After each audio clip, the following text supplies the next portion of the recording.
परमाराध्य सद्गुरु महाराज के प्रवचन का पाठ महर्षि में ही सत्संग सुधा सागर से प्रवचन संख्या 317। ज्ञानियों ने ईश्वर की स्थिति को माना है। प्यारे लोगों, आप लोग यह बात बहुत सहूलियत से जान सकते हैं कि जो कुछ आप इंद्रियों से जानते पहचानते हैं सबके सब नाशवान हैं, बदलने वाले हैं। यह आप देख सकते हैं, जान सकते हैं, समझकर देखिए। आप सूर्य को, चंद्र को, ताराओं को देखते हैं। कभी कभी आप यह देखते हैं कि तारे के टुकड़े होकर उससे नीचे गिरते हैं। इससे जानिए कि सभी तारे ऐसे हैं। पृथ्वी भी ऐसी है, सूर्य चंद्र भी ऐसे ही है। सूर्य की शक्ति भी कम होती जा रही है। ये सब नाशवान हैं।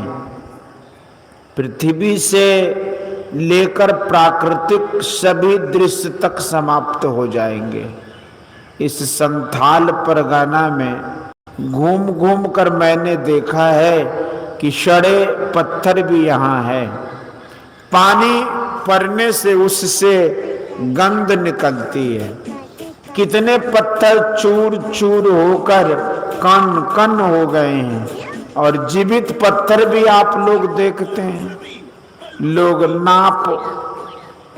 माप करने के लिए बाट रखते हैं। लोहे का बाट तो आप लोग देखते ही हैं, पर पहले पत्थर का बाट होता था। जो मरा पत्थर था वह घिसते घिसते कम हो जाता था और जो जीवित पत्थर वह बढ़ जाता था, इसलिए वह नहीं रखा गया। लोहे का बाट भी घिसते घिसते कम हो जाता है, तब सरकार की ओर से उसको बदल दिया जाता है। संसार में जिनकी स्थिति है पर पहचान में नहीं होता है, ऐसा भी है। वह क्या है? ईश्वर है।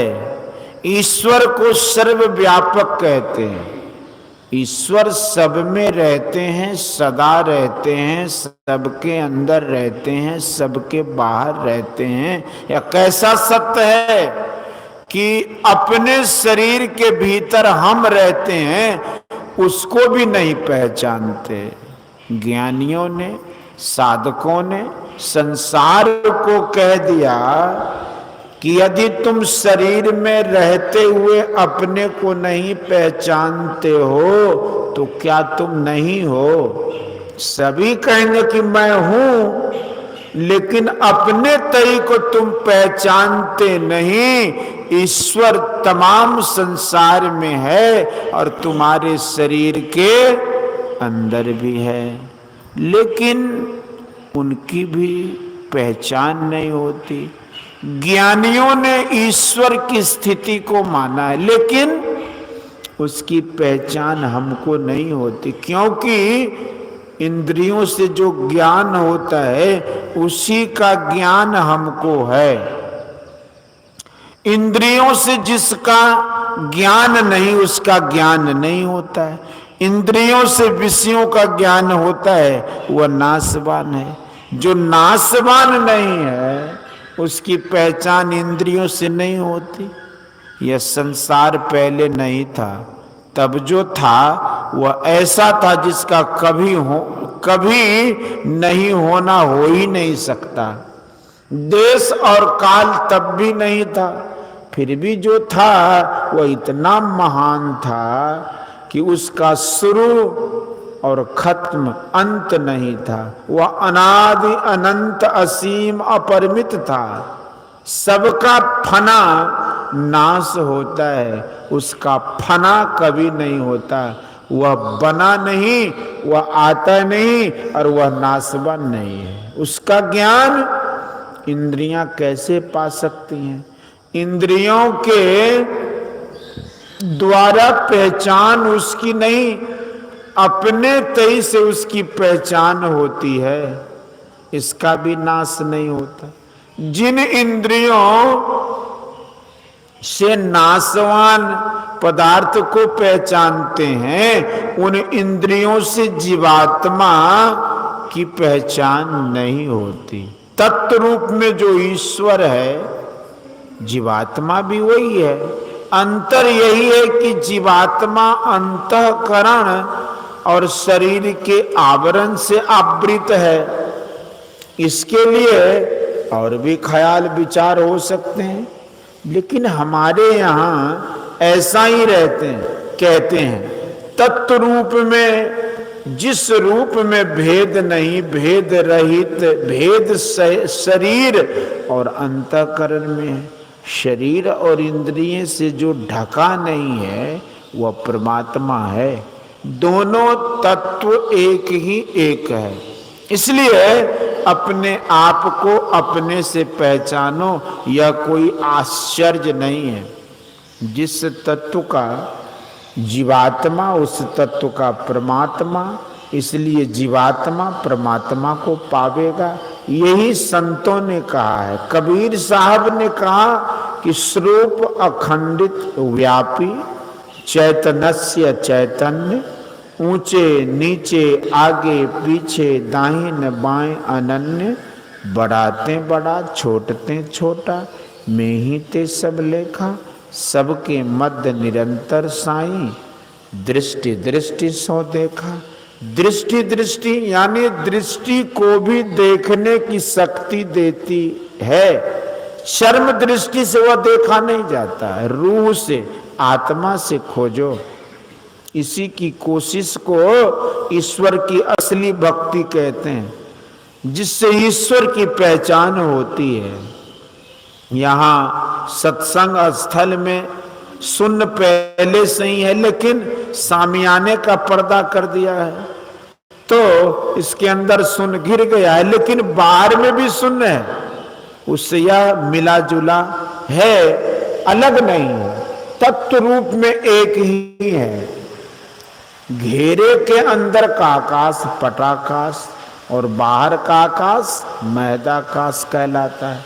परमात्मा विभु है और जीवात्मा अणु है। दोनों में अंश और अंशी का भेद है। इसलिए ईश्वर अंश जीव अविनाशी कहा गया है। एक इंद्रिय से एक ही चीज को पकड़ सकते हैं। देखने योग्य वस्तु को आंख से ग्रहण कर सकते हैं, रस को जिह्वा से ग्रहण कर सकते हैं। इस तरह 5 ज्ञानेंद्रियों के 5 विषय हैं। आंख का विषय जो है सो कान का विषय नहीं है, कान का जो है विषय है वह नाक का विषय नहीं है। अलग अलग विषयों का अलग इंद्रियों में होता है। जो आंख से ग्रहण करते हैं उसे रूप, जो कान से ग्रहण करते हैं उसको शब्द कहते हैं। इसी तरह जो केवल चेतन आत्मा से पहचान में आ जाए वह है ईश्वर। इंद्रियों से जो ग्रहण हो वह माया, माया नाशवान है। ईश्वर का कभी नाश नहीं होता। इन्हीं बातों को जानकर कोई ईश्वर का भजन कर सकता, नहीं तो ईश्वर को नहीं जान सकता। वैसे मोटी उपासना, नाम भजन लोग करते हैं। ये सब बाहरी पूजा नमाज आदि बेकार तो नहीं है, इससे मन पवित्र होता है, कुछ एकाग्रता आती है। लेकिन बाहर में कितना ही पूजा करने वाले हो, इंद्रियों से जो दर्शन होता है वह माइक दर्शन है। ऐसा कोशिश करो कि मन बुद्धि आदि कुसंगी इंद्रियों से संग छूट जाए। इस बात को जो नहीं जानता वह माया में भटकता रहता है। जहाँ ईश्वर नहीं वहाँ ईश्वर का भाव रखता है। संतों का मार्ग अंतर का मार्ग है। जन साधारण को इसका ज्ञान नहीं, वह कुछ अद्भुत है। इंद्रियों में तुम्हारा आत्मा का ही ज्ञान है। एक लालटेन है जिसका शीशा अलग अलग रंग का है। लालटेन को जलाने पर एक ओर से लाल रोशनी, दूसरी ओर से हरी रोशनी, तीसरी ओर से पीली आदि निकलेगी, लेकिन भीतर की रोशनी न लाल है, न हरी है, न पीली या न नीली है।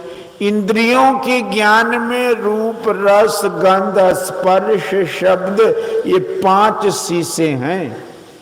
इनका असर लेते हुए जीवात्मा को माया की पहचान होती है। इनका संग छूटने पर चेतनात्मा अपने तई में रहता है, तब ईश्वर दर्शन होता है। ईश्वर से प्रार्थना करो कि इंद्रियों से संग छूट जाए, यहां तक कि जड़ प्रकृति से भी पार हो जाए। संसार सुख के लिए क्या मांगना, संसार सुख के लिए क्या मांगना।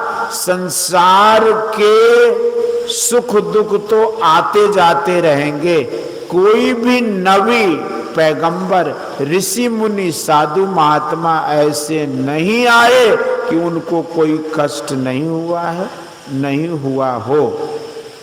बोलिए श्री सद्गुरु महाराज। यह प्रवचन संथाल परगना जिलांतर्गत महेश लिट्टी गोड्डा में दिनांक 19/3/1970 ईस्वी को प्रातःकालीन सत्संग में हुआ था।